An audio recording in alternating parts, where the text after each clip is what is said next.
Padres fall to Giants as second half opens.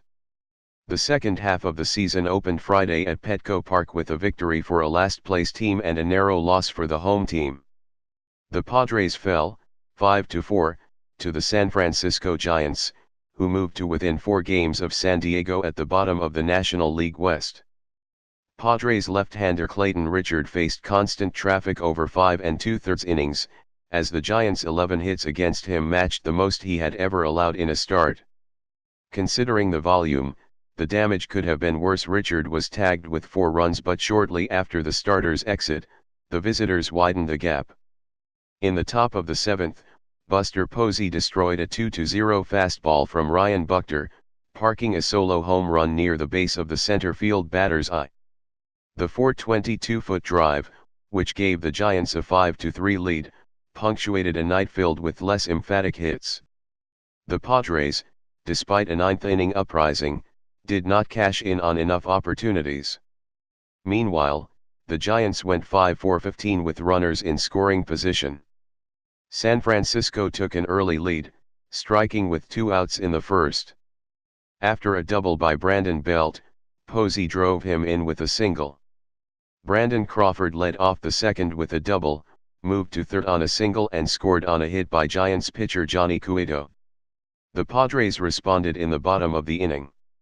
Following a leadoff walk by Corey Spangenberg, Jabari Blash, newly recalled from AAA, notched an RBI double in his first at-bat. Eric Aber, up next, singled. Blash slid into home with the tying run. Though the Padres would take the lead in the 4th, the go-ahead run arrived in the midst of a series of wasted opportunities. Carlos Azuaj led off the bottom of the 3rd with a double. Will Myers followed with a walk. Both players were stranded. Aber started the bottom of the 4th with a double, and Austin Hedges' RBI single gave the Padres a 3-2 lead. Later in the inning, runners occupied first and second with 1 out. Both were stranded. In the 5th, Spangenberg used his speed to stretch a single into a double.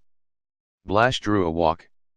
Aber popped out as Spangenberg ran into an inning-ending double play. With the bases loaded in the 6th, the Giants tied the score with a sacrifice fly, then pulled ahead on a Denard Span single. Richard was lifted from the game. "It was a tough one," said Richard, who was the victim of a number of seeing-eye singles. "Clearly, when you have a lead going into the later innings, you expect to come away on top. Wasn't able to do that, so that's disappointing. But physically and individually, I felt good, so it's kind of unfortunate to come out on the wrong end of that." With runners on the corners and 2 outs in the bottom of the 9th, Jose Pirela legged out an RBI infield single. Spangenberg was hit by a pitch, loading the bases. On a full count, Blash flied out to right to end the game. "As a hitter, with all these at-bats, you look for small things like hard contact," said Blash, who went 2-for-4 for his 3rd multi-hit game in the majors. "Even when you strike out or fly out or get out, you have a lot of good things to take away at times. It was a good day, even though I wish that ball got down or got out."